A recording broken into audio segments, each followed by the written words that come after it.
Hey guys, what's up? Resale Geek here. Today I have a pick, pack, and ship video. That means I pick the items that sold, pack them and get them ready to go out, and then go to the post office and ship them out. I had a few good items that actually sold today. One of them was actually really surprising, so I can't wait to show you. Stay tuned and check it out.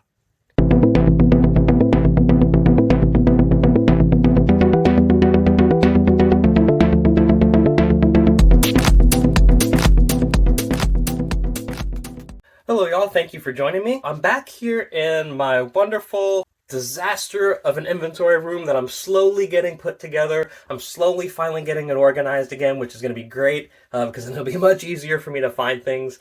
But in the meantime, I do have an inventory system, so at least I am able to locate the items that sell. I'm not fumbling around trying to locate things the day that they sell, which is super important. I can't stress that enough. It's a very basic inventory, shelves with numbers and letters, incorporated into the custom SKU field in my items, so this way once they sell, and the day that I'm getting everything ready to pack and ship, at least I can quickly locate them. It may look like a mess, I apologize for that, but I promise it's getting organized, and at least I can find everything. Alright, so the first item is going to be this old box of 5¼ inch floppy disks. It was an open box. There was supposed to be 10 in the box, but this one only has 9. Somebody definitely wanted this. I'm not sure if they're actually going to be using it. I wouldn't think so, because I wouldn't think they would still be good, but who knows? Maybe they just wanted it for a collector's item, maybe just owning a piece of history. So this one sold for $8.99 plus shipping to Paul Weaver in Wilmington, Delaware. It was a pretty cool find. This actually was just in a lot of other stuff that I got from an estate sale. This just happens to be one of the things that was in the bundle. I'm not even sure that I paid anything for it. If I did, it was probably $1 because it was in a lot of other vintage computer stuff. So we'll get that packed up. This one is actually going to go just in a small box.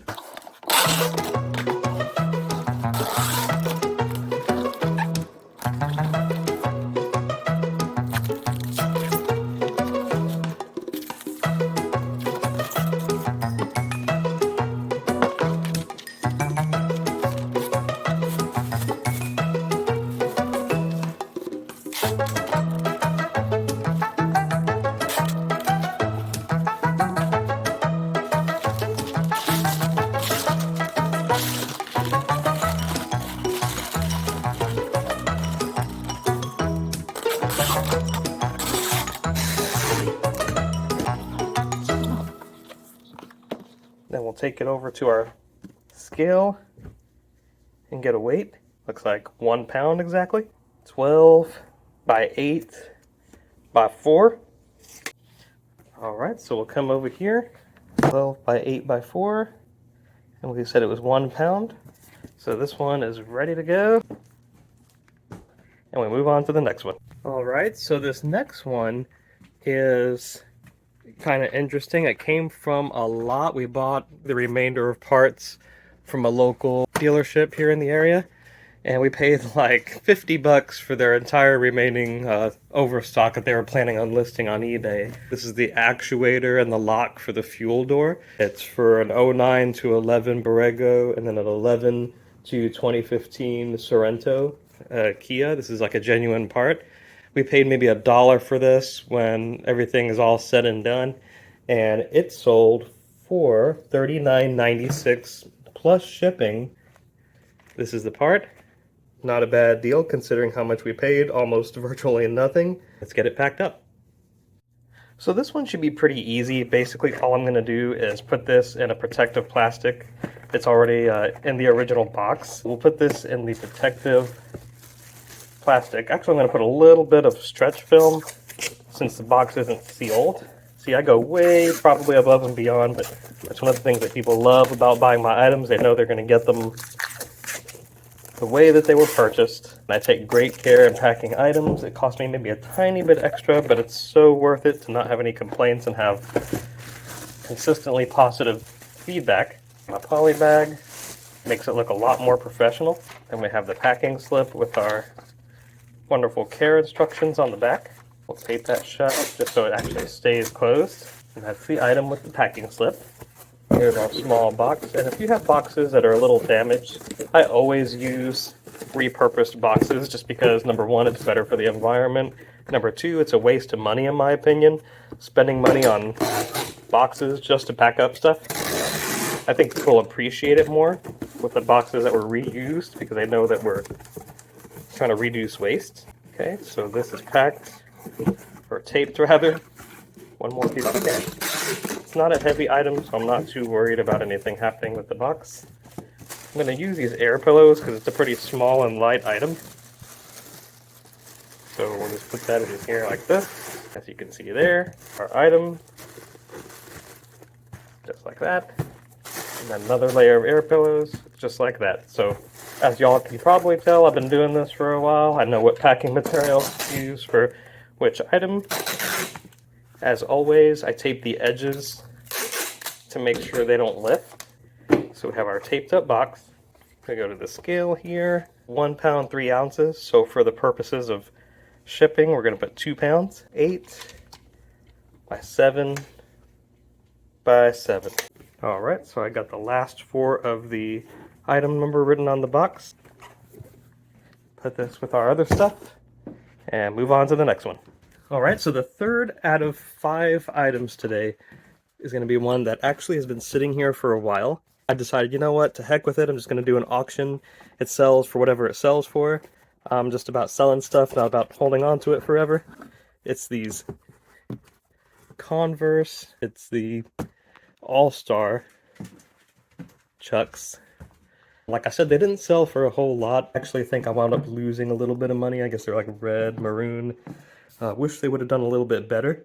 These sold for $7.50 plus shipping.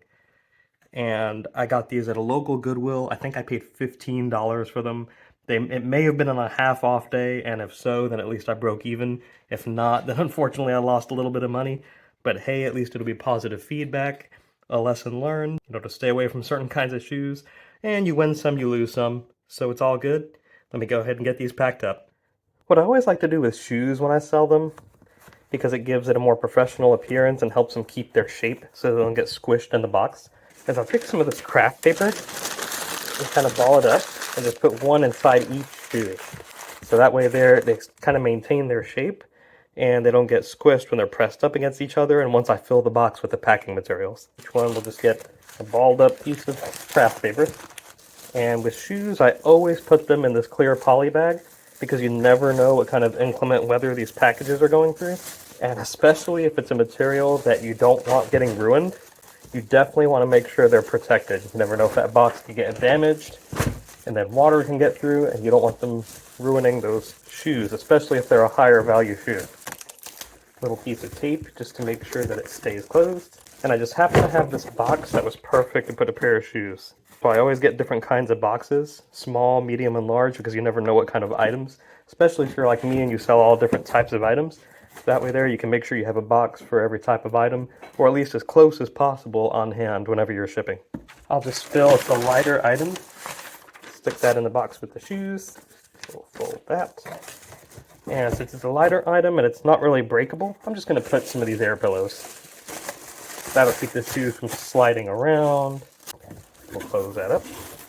Basically the idea is you just don't want the item moving around. So see how there's no shifting at all of the item. And we'll get this taped up. I'm putting tape, since this is a kind of a different style box, I'm just going to put tape on all the edges.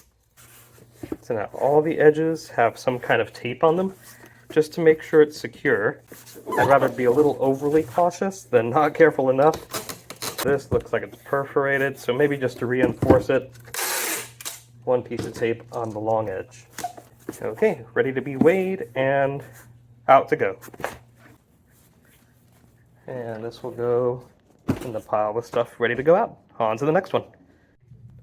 So the next one and the one after you'll see are some Disney items.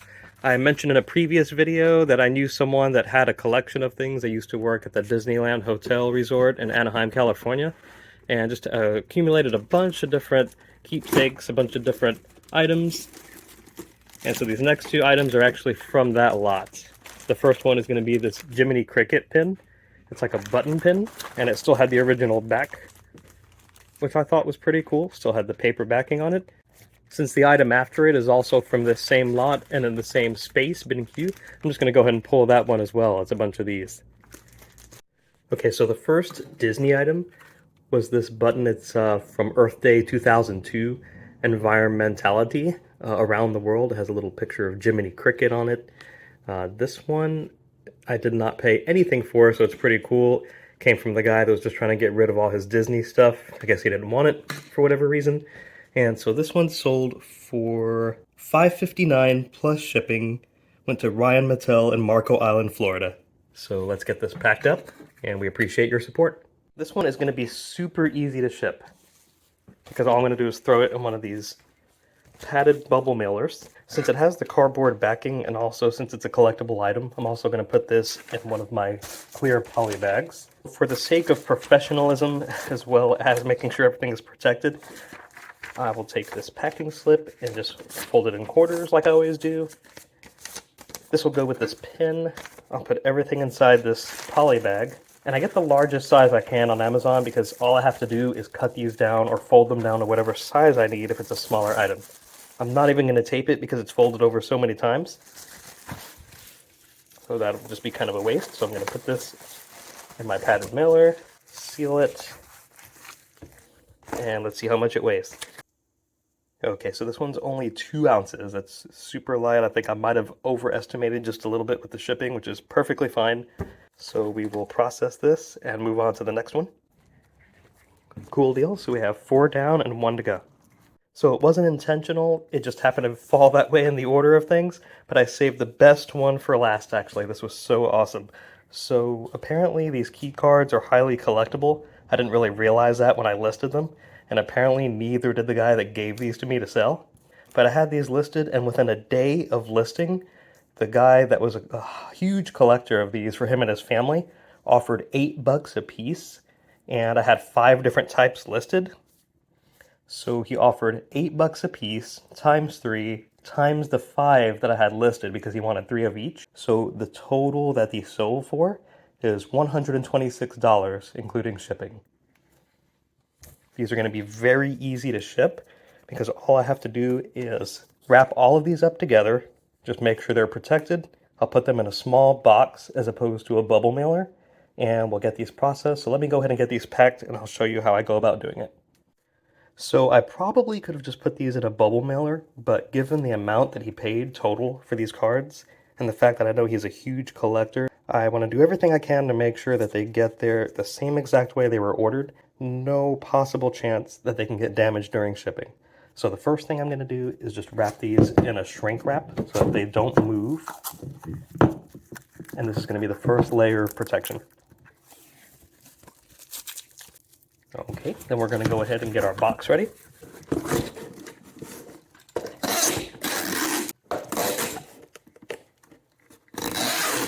I'm not overly concerned because they're not breakable or fragile, but I do want to make sure that they're protected and that they don't bump around and get shifted around in the box during shipping. So we'll go ahead and put some air pillows in these with this as well. This might be a little overkill, but to add some friction and reduce the amount of slipping and sliding around, I'm going to go ahead and put these in just a small little piece of bubble wrap as well. The plastic against plastic to make sure it's not sliding around so much. Then I'm going to fill the rest of the box with these air pillows. I really think the buyer is going to appreciate the amount of packing that went into this set of cards. Alright, so all I have to do now is get it weighed, and final item is complete. Since this one weighs only 7 ounces, we don't have to worry about getting any dimensions. It's going to be going out first class shipping through USPS. So let's get her out. Okay, last one finally done. Alright, so now that all the items are ready to go, all I have to do is print out the shipping labels and get them to the post office. Okay, so the way that I do this is pretty straightforward, pretty simple actually. All I do is I look at the box here, I see the last 4 digits of the item number, which is 3683. Go to my pick list where I originally was writing everything down, find 3683, which is this item here. It's part of these key cards, which goes to this person here, and here's the label. So I know when I'm looking at my box, I see the last four of the item number, and then I can see who bought that and stick their label on the box. Alright, so we have the labels in all of our boxes. Everything is ready to go, so now we're off to the post office.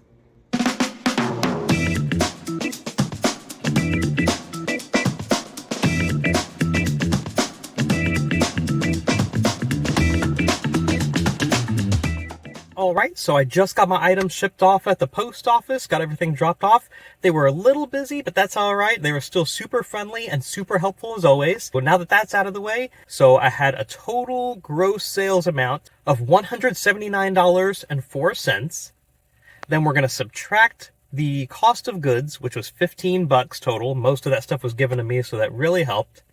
Then we had some expenses for eBay fees and other sellers' fees. The total for those was $28.05. So the total profit that I walked away with today for one day of sales was $135.99. Not too bad for just a few hours work. Hopefully y'all enjoyed this pick, pack, and ship video. If you did, feel free to like and subscribe on the channel. And if you have any feedback, comments, or questions, drop them in the comments below. Otherwise, till the next one, peace out.